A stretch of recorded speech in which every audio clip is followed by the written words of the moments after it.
అందరికీ విశ్వావసు నామ సంవత్సర శుభాకాంక్షలు. కాలగమనంలో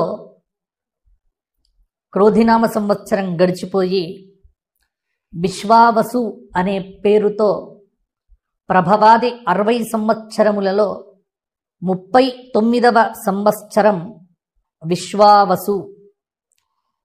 కలియుగ ఆరంభము నుండి 5126వ సంవత్సరమే ఈ విశ్వావసు నామ సంవత్సరం.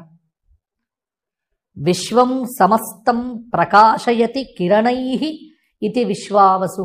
తులారాశి చిత్త 3-4 పాదాలు, స్వాతి 4 పాదాలు, విశాఖ 3 పాదాలు, ఆదాయం 8, వ్యయం 5, రాజ్యపూజ్యం 2, అవమానం 2. తులారాశి వారికి ఈ విశ్వావసు నామ సంవత్సరం బృహస్పతి నవమ స్థానంలో సంచారం చేయటం, 6వ స్థానంలో శని సంచారం, రాహువు పంచమంలో, కేతువు లాభంలో.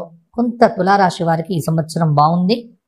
ఈ రాశి వారికి ఈ సంవత్సరం క్రోధి కంటే కూడా విశ్వావసు నామ సంవత్సరం చాలా అధికంగా బాగుంటుందని చెప్పవచ్చు. తులారాశి వారికి ఈ సంవత్సరం అన్ని రంగాలలో ఆరోగ్యము, ఆనందము, ఐశ్వర్యము అనేది తులారాశి వారికి ఉంటుంది. విద్యార్థులు కొంత శ్రమ పడితే అద్భుత ఫలితాలు సాధిస్తారు. కొంత అనారోగ్యము ఇబ్బంది పెట్టవచ్చు.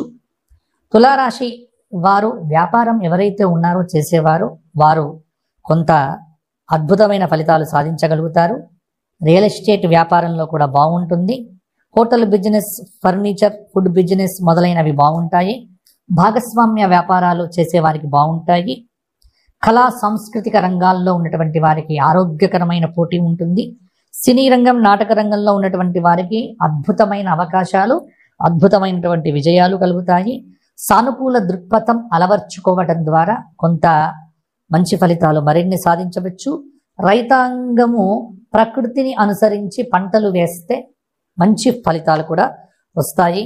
తులారాశి స్త్రీలకు ఈ సంవత్సరం అనుకూలంగా ఉన్నది. ఎంత శ్రమ చేస్తే అంత ఫలితం బాగుంటుంది. తులారాశి స్త్రీలకు ఈ సంవత్సరం అనుకూల ఫలితాలే అధికంగా ఉన్నాయి.